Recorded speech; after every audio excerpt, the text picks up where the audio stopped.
Hai, ini adalah video pertama Creepypasta Indonesia. Saya, admin Azazel, akan memulai video pertama ini dengan menceritakan permainan yang bernama Kagome Kagome.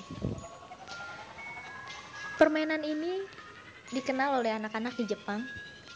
Permainan ini dimainkan oleh sekelompok anak-anak yang bernyanyi sambil berjalan bergandengan tangan, melingkari seorang anak yang sedang menjadi oni atau iblis, sambil menyanyikan lagu yang kedengarannya agak sedikit aneh. Anak yang menjadi oni duduk mendekam di tengah lingkaran sambil menutup mata mereka dengan tangannya. Ketika lagu selesai dinyanyikan, anak itu harus menebak nama anak yang persis ada di belakangnya. Anak yang namanya berhasil ditebak otomatis akan menjadi oni selanjutnya. Permainan ini menyimpan banyak misteri dikarenakan lirik lagunya begitu misterius. Kira-kira seperti ini lagunya.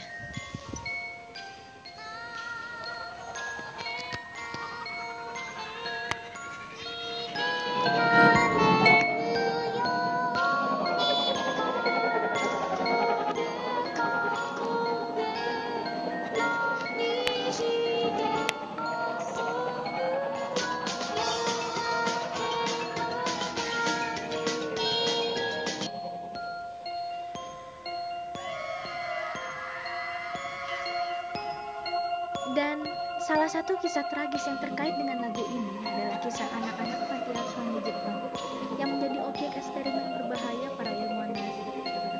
Kisah ini terjadi saat dan setelah Perang Dunia Kedua berakhir. Di sebuah bukit daerah Shimane, dekat dengan area Hiroshima, banyak ilmuwan Nazi gila yang melakukan eksperimen yang tidak bisa diterima oleh akal yang sehat. Ilmuwan-ilmuwan ini dikenal sebagai ilmuwan yang sering melakukan eksperimen aneh yang selalu tersembunyi di bawah radar. Dan kali ini, mereka ingin meneliti sebuah keabadian. Mereka beranggapan di dalam otak terdapat tombol kematian universal yang aktif setelah otak manusia berkembang, dan tombol inilah yang mengatur kematian seseorang. Para ilmuwan gila ini mengemukakan bahwa mereka bisa mengangkat tombol tersebut dan memberikan manusia sebuah keabadian, dan eksperimen ini pun berlangsung pada tahun 1942. Mereka memilih sebuah panti asuhan di Jepang sebagai tempat eksperimen mereka, dan objek penelitian mereka adalah anak-anak yang tinggal di panti asuhan itu. Sebelum anak-anak tersebut diteliti, mereka akan melalui tes psikologi dan mendapat banyak imunisasi agar terhindar dari cacat. Dan saat itu, mereka memulai eksperimen mereka dengan membedah salah satu staf panti tersebut untuk mencari tahu perbedaan antara otak manusia dewasa dan anak-anak, sambil mencari tombol kematian tersebut agar dapat memulai eksperimen gila mereka. Korban pertama eksperimen tersebut adalah anak yang paling negi di antara semua anak di panti tersebut. Mereka mulai membelah kepala anak itu dan mengangkat tombol kematiannya. Namun naas, saat kepalanya ditutup, anak ini kemudian tewas dan mayatnya dibuang begitu saja di hutan belakang panti asuhan tersebut. Setelah mendapat banyak peralatan baru dan menggunakan metode-metode yang berbeda di setiap penelitiannya, para ilmuwan ini akhirnya berhasil mengangkat tombol kematian tersebut dan membangunkan banyak pasien mereka. Pada tahun 1943, mereka sukses mengangkat tombol kematian seorang gadis termuda di panti tersebut. Namun sayangnya, gadis kecil ini kehilangan kemampuan untuk berkeringat. Tapi, para ilmuwan gila ini merasa begitu senang dan berpesta pora, dan akhirnya mereka beristirahat untuk sementara waktu. Namun keesokan paginya, anak ini tidak bangun dari tidurnya dan mengalami koma. Para ilmuwan ini tentu saja tidak menyerah begitu saja. Beberapa saat kemudian, entah dengan metode apa, mereka berhasil membangunkannya kembali dan eksperimen ini pun berlanjut. Kali ini eksperimen yang berbeda lagi.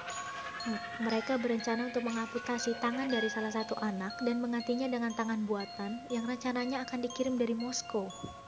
Mereka memilih salah satu anak perempuan dan mengamputasi tangannya begitu saja. Tetapi tangan buatan tersebut tidak kunjung datang, dan anak perempuan itu pun hidup dengan satu tangan saja. Salah satu anak panti yang tidak menyukai eksperimen tersebut mulai memberontak.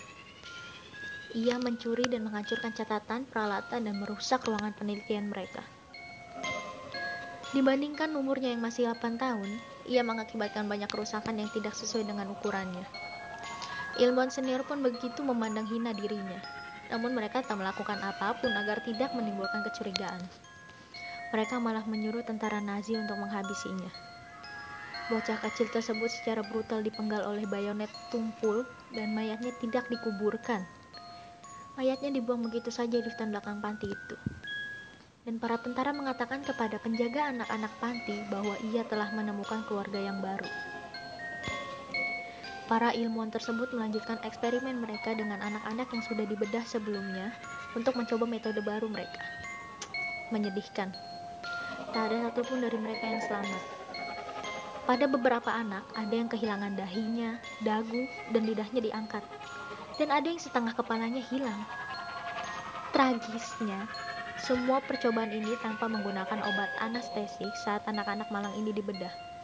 Dengan kata lain, mereka tidak bius sama sekali saat mereka dibedah.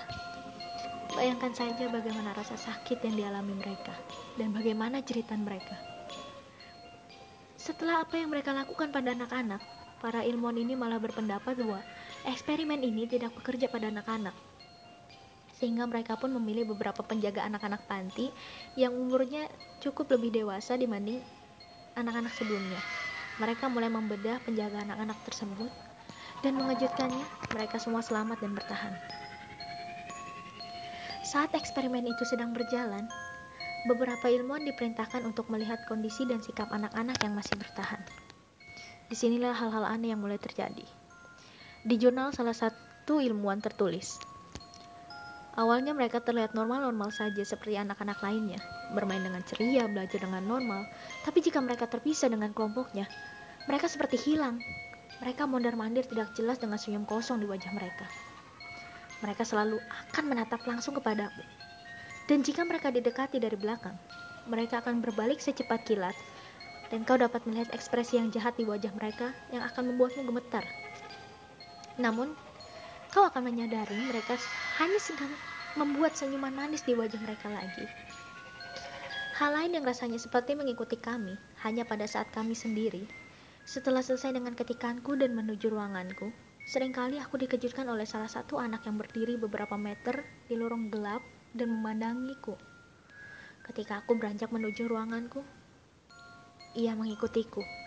Dan aku pun langsung menutup pintuku, mengganjalnya dengan kursi, dan kemudian aku tidur dengan tenang. Mereka seperti hantu pada malam hari. Dan hal yang lucu terjadi. Aku sering melihat salah satu anak dengan rambut yang sedikit kemerahan. Kemudian aku bertanya kepada para penjaga. Mereka menjawab bahwa tidak ada anak yang seperti itu di sini.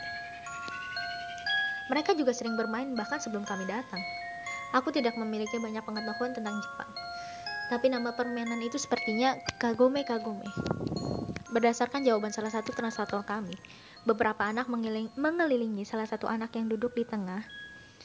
Bersama mereka berpegangan tangan dan mulai bernyanyi mengelilinginya dengan wajah yang menakutkan sambil bernyanyi lagu yang aneh.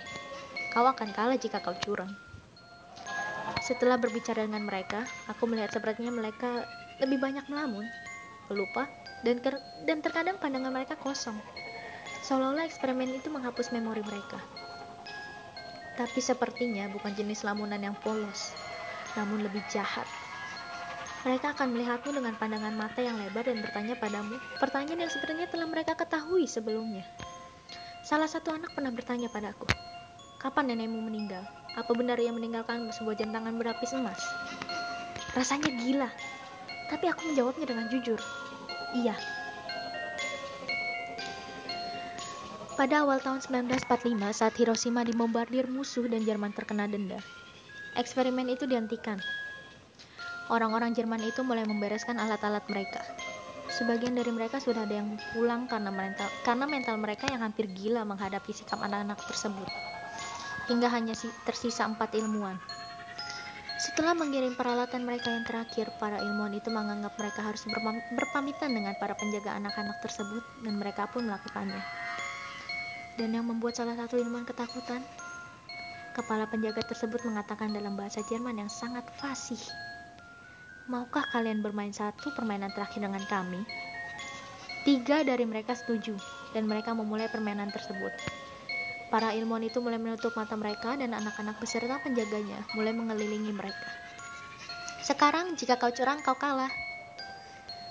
Satu-satunya ilmuwan yang tersisa lari ketakutan menuju truk terakhir tanpa melihat ke belakang lagi. Kisah ini kabarnya benar-benar terjadi dan kisah ini pun telah dituangkan ke dalam beberapa video dan lagu. Percaya atau tidak, semua kembali terserah Anda. Hai, ini adalah video pertama Creepypasta Indonesia. Saya, admin Azazel, akan memulai video pertama ini.